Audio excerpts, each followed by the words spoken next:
So there are certain projects that sort of activate the inner squirrel in me, and this was one of them.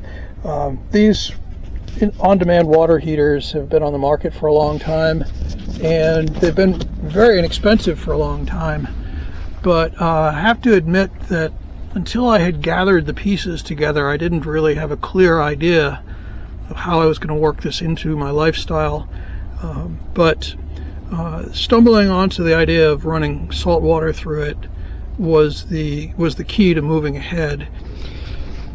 So the basic idea here was to take readily available and inexpensive pieces, create a water heater that doesn't require running an engine or a generator for a half hour or more when I'm off grid, and being able to get hot water, albeit for the most part hot salt water, on demand and in no more time than it takes to take this out of the bag, hang it up, and turn it on.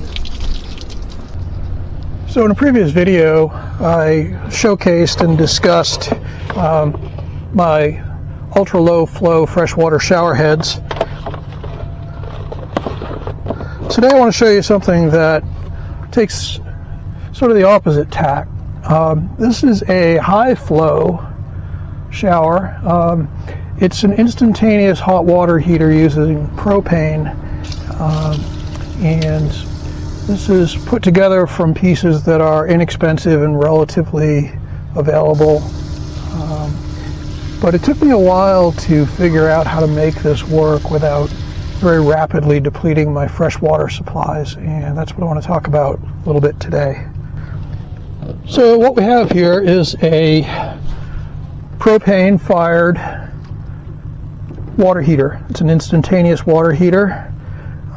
It's designed to connect to a 20-pound propane cylinder, although for $10 or less you can get one of these adapters and connect it to 1-pound cylinders, either the disposable or the refillable type.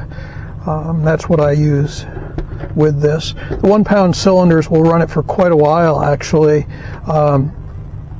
You know, the burner in these is huge. It's 37,500 BTU, so they really do heat up the water quickly.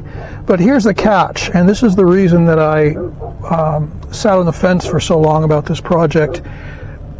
The burner is only adjustable through a relatively narrow range of settings. You can't turn it down enough such that the flow of water through a ultra low flow shower head would create anything but steam. In other words, the water has to be moving at a specific rate through this unit in order for the burner not to be too big.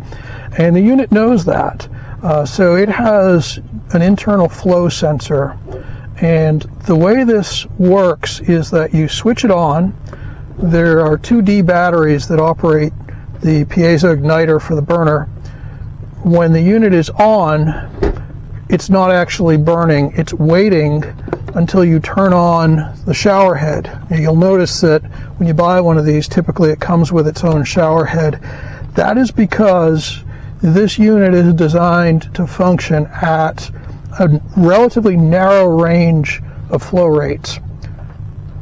So the challenge for this project was, how do I get an instantaneous hot water shower without burning through my fresh water tanks really quickly? And what finally occurred to me was that since I have back here in the aft end of the cockpit both fresh and saltwater systems and taps, the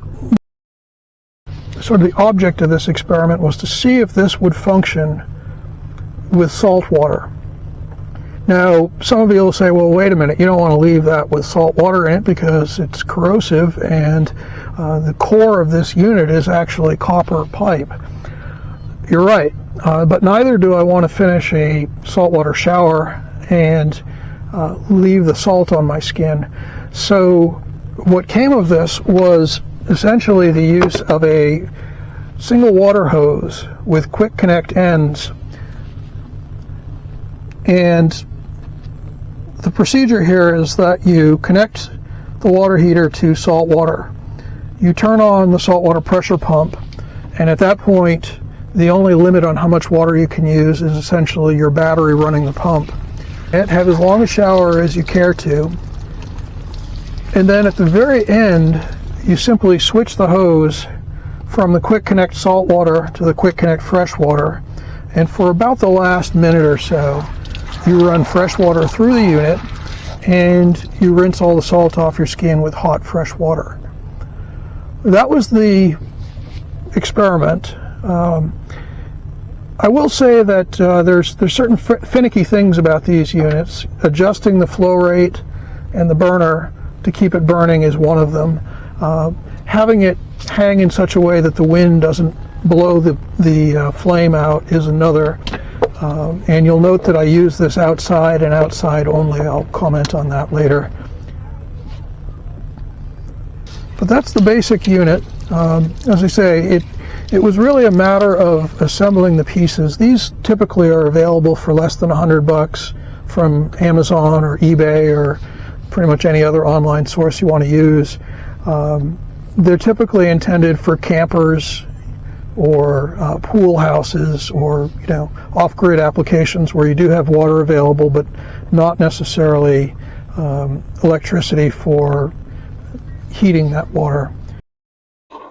So my caution about using these in the cabin goes back to some years ago when I was running a custom Bristol 45 sailboat that had a unit similar to this. It was called, I think, the Paloma Pack.